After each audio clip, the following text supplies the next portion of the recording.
Medical researchers are turning their attention to chest scans of coronavirus patients. They say a closer look at the lungs could help doctors reach a quicker diagnosis. CBS News Chief Medical Correspondent Dr. Jon LaPook explains. After studying nearly 500 lung scans sent from colleagues in China, it's actually a great case. Mount Sinai radiologists Drs. Adam Bernheim and William Chung are describing a clue that could quickly suggest that a patient has coronavirus and not something else. There are certain patterns that are emerging that are becoming quite clear. We got a first-hand look at the scans. And I'll stop it on the abnormality. And why these researchers think they could be an important tool for identifying novel coronavirus, or COVID-19. So what's most striking to us in our research is how the lung lesions are arising in the outer portion of the lungs, and they have a very rounded shape to them. As the disease progresses, more clues. You start to see many of these rounded lung lesions. Again, they're very hazy and gray. These scans are among the most thorough look yet at the way the new coronavirus attacks the lungs, and it looks different from pneumonia caused by bacteria, as seen here. This type of pneumonia pattern could effectively exclude COVID-19 as the cause. And those clues can be crucial if you're talking about hours and making the diagnosis quickly. Absolutely. They're crucial not only for rapid diagnosis, but also because this is a disease that is easily transmissible human to human for rapid isolation of patients. Dr. Jon LaPook joins me now. Hi, Dr. LaPook. Thanks for being with us. So we saw in your piece the red flags that doctors are starting to note with the coronavirus, specifically when it relates to the lungs. Can you tell us a little bit more about that?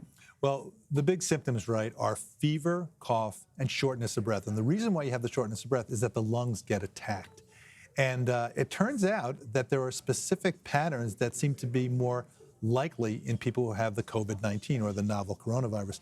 And it's kind of technical, but it's sort of rounded areas that are towards the edges of the lungs, and it has a ground glass appearance, which is, if you've ever seen that, it's kind of, you can see through it, as opposed to with a typical bacterial pneumonia, which is kind of like a wedge-shaped defect, white, and it looks totally different than what you're seeing here. So it could be a clue, especially when you're waiting for the diagnosis to come in via these, they're called PCR kits. You're looking for the genetic material, and they may not be available. So does that also mean, though, that people who have weaker lungs or who have breathing issues already are more susceptible to getting a serious version of the coronavirus? That's exactly what they're finding. In fact, in China, when they've studied and published the initial people who got it, elderly people and people who had underlying conditions like COPD, which is a type of lung disease, or diabetes. And there's an interesting clue, Tanya, which is that it turns out that men were more likely to have a problem and actually to get it than women, and not quite sure why. But in China, a little more than 50% of men smoke, and in women, it's closer to 2%. Very interesting observation. So, if you have some underlying lung damage from the smoking or either breathing. Very interesting observation. Could there be millions of people walking around the globe who already had the coronavirus? It presented as a simple cold and it went away. Yes, well,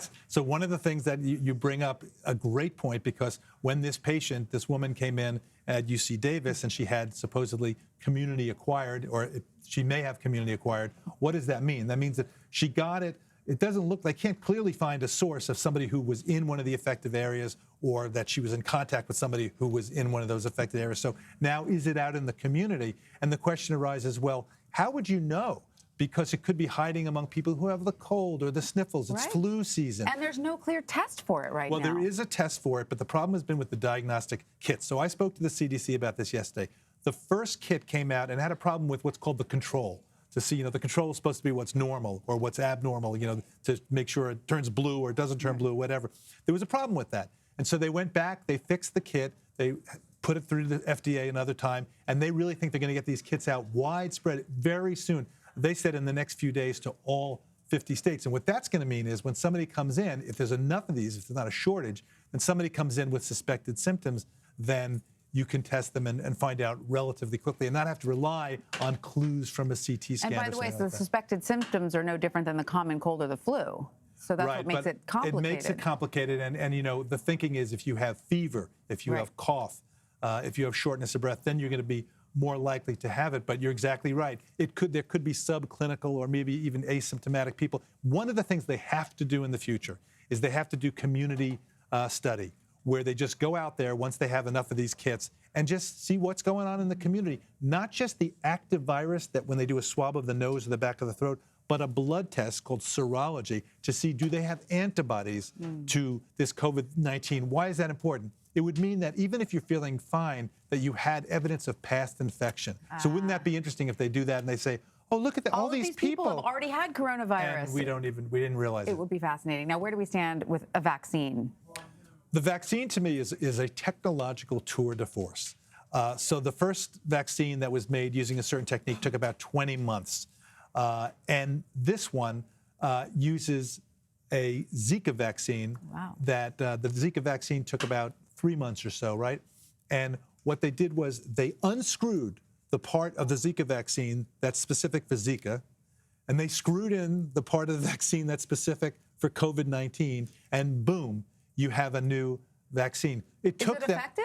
So what happened? It's gonna be tested. It's being tested right now. So what happened was the Chinese published the sequence for this virus on a Friday. By Saturday, they rushed into the lab at the NIH, and they made the recipe for the new vaccine. They shipped it up to a company up in Massachusetts, and they started making it. And now we have this vaccine that's been shipped earlier this week, and it's going to be tested in China. So we just don't know yet if it's effective. Called phase 1, right? Phase 1 is to look at safety and whether it's getting an immune response. Then there's phase 2, phase 3. So Tony Fauci, who's the head of infectious diseases for the NIH, said to me, look, we're testing it, but in terms of getting out there, it's really useful in a wide-scale way. If we can make it wide-scale, it's going to be a year or even a little more.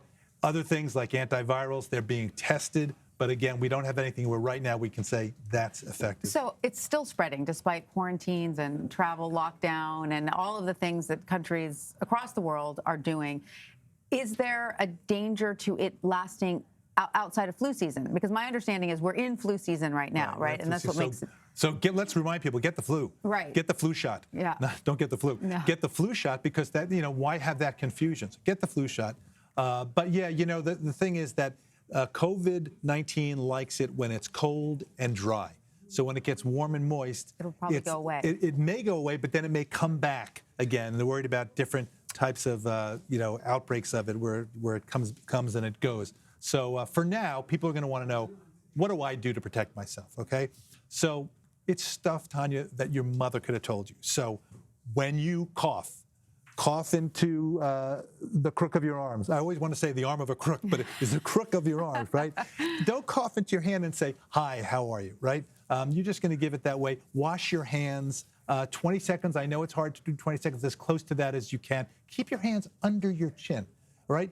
The way you get it, if you have the virus on your hand, the way you get it up into your mouth, your nose, your eyes, is by touching it, right? And then, even in your eye, right, there's a connection from your eye to your nose, the back of your throat. You ever have eye drops and then you taste it? It's because there's a connection, right? So if you keep your hands under there, if you wash them, that's a way of helping to protect yourself. And it's very important to change the culture in our society so that people don't say, I'm going to take one for the team. I'm going to come into work even though I feel lousy. Take one for the team and stay home. That's a good way of flipping it around. Take important. One for the team and don't go to work. And then, of course, people want to know about the masks, right? And I spoke to the CDC about this yesterday, again, to make sure they hadn't changed. And they are not recommending these surgical face masks for everyday use. They may give some partial protection in terms of droplets for if you're sick. If you're sick and you don't want to give somebody else, you wear the mask. Right, but you're not protecting yourself. You're not protecting yourself. It may catch some of the particles, but not to get too sciencey and nerdy. The virus is about 0.1 microns. Yeah. It can go through a mask, it can go around the mask. There are these special gear that doctors and healthcare professionals wear, and that's a different story. That's to protect them. So leave the masks to the professionals. Yes. All right, Dr. Jon LaPook, thank you so much for giving us all this information about coronavirus.